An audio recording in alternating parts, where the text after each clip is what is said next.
Bonsoir à toutes et à tous.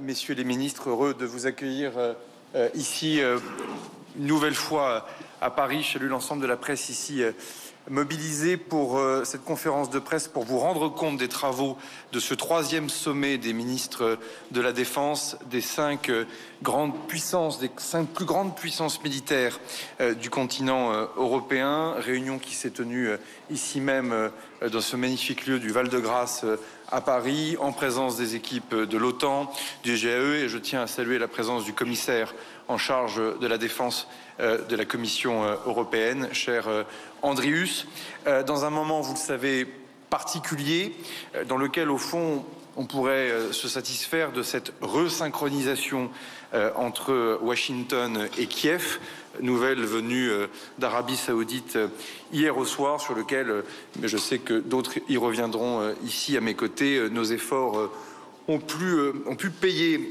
pour essayer de resynchroniser la position des deux capitales, qui font que désormais la balle est évidemment dans le camp de la Russie, et c'est au fond la vraie négociation qui va débuter prochainement pour nous permettre d'avoir un cessez-le-feu et commencer à détailler, discuter les véritables paramètres de ce que pourrait être une paix durable.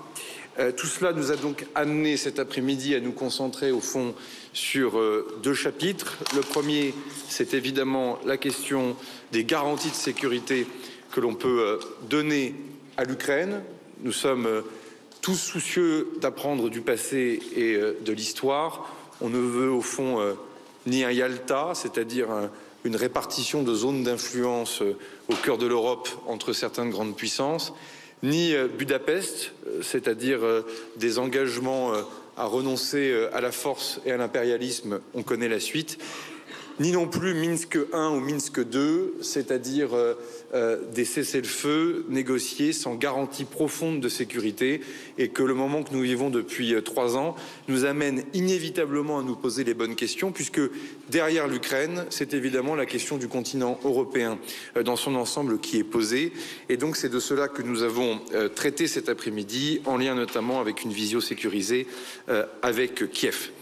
Nous avons rendu compte avec le secrétaire d'État à la Défense de Sa Majesté, John Healey, nos deux chefs d'état-major que je salue, l'amiral Radakin, chef d'état-major des forces armées de Grande-Bretagne, le général d'armée Thierry Burkhardt, chef d'état-major des armées françaises, de la première réunion hier qui s'est tenue avec l'ensemble des chefs d'état-major des pays volontaires pour réfléchir à ce que peuvent être ces garanties de sécurité.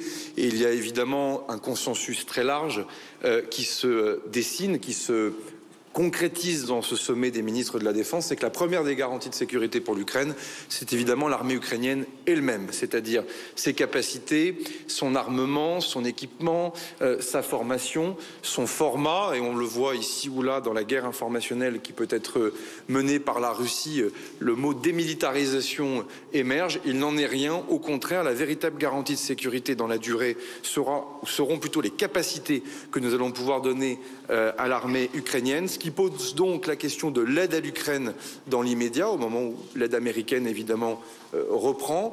C'est la question de la mobilisation des avoirs gelés russes, c'est la question d'accentuer un certain nombre d'efforts sur des segments critiques, mais je crois que mes collègues y reviendront, mais c'est aussi de se poser la question sur son format de demain, avec différents piliers qui sont en train d'être discutés et sur lesquels nous allons pouvoir aller de l'avant. Pour apprendre du passé, nos chefs d'état-major ont aussi commencé à élaborer des hypothèses pour pouvoir, dans un temps court ou moyen, les proposer à leurs différents pouvoirs politiques, responsables politiques, pour réfléchir au fond à ce que pourrait être cette architecture de sécurité pour consacrer une paix et un cessez-le-feu, en tout cas, qui serait durable. Le secrétaire d'État à la Défense britannique y reviendra, mais à ce stade, une quinzaine de pays se montrent intéressés pour poursuivre ce processus, y réfléchir.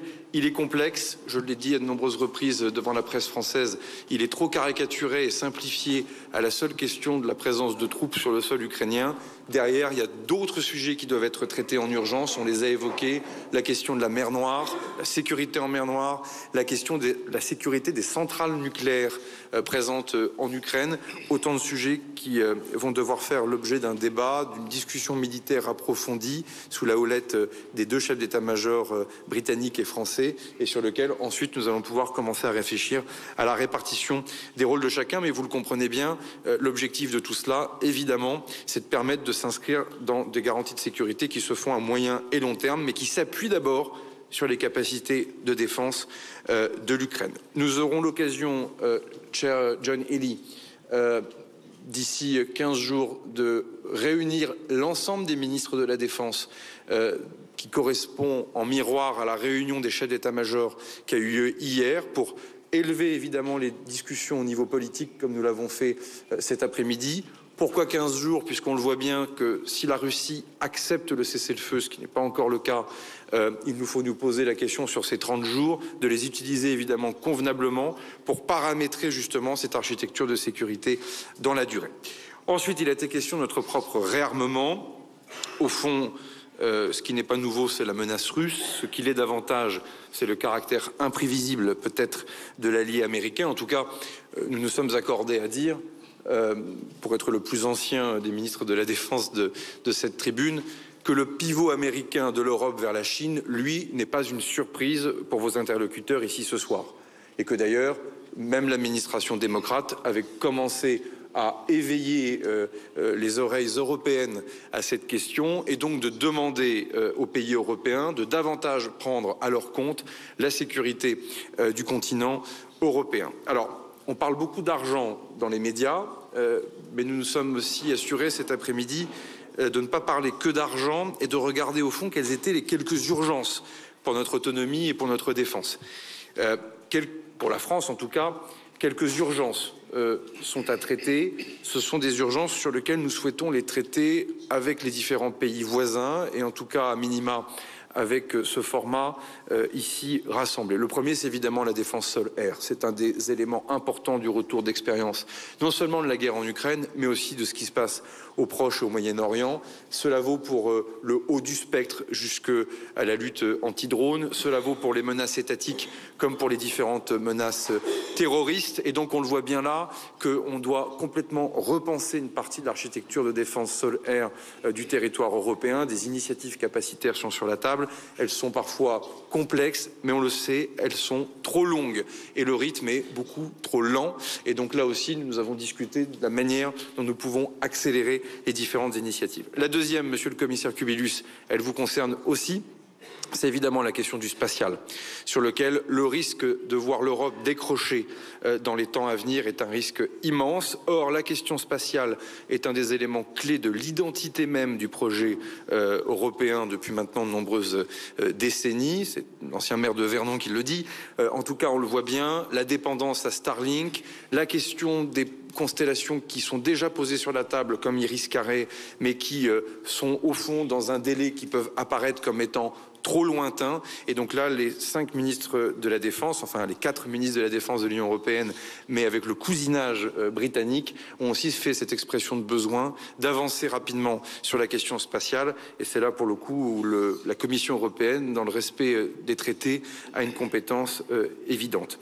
Et puis enfin, des autres questions liées aux munitions, liées à ce qu'on appelle aussi à l'alerte avancée. L'alerte avancée, c'est la capacité souveraine pour les pays de constater un départ de missiles venus de Russie ou d'Iran, qui sont des sujets redoutables sur le terrain technologique, du reste aussi sur le terrain budgétaire, et sur lequel la France fait des propositions en lien notamment avec nos amis allemands, puisque la compréhension de cette menace dans la durée, 5, 10, 15, 20 ans, tant dans son approche satellitaire que dans son approche radar, est un des sujets sur lesquels nous devons avancer. Pour conclure et être le porte-parole fidèle de nos discussions, notre feuille de route doit aussi embarquer les questions industrielles.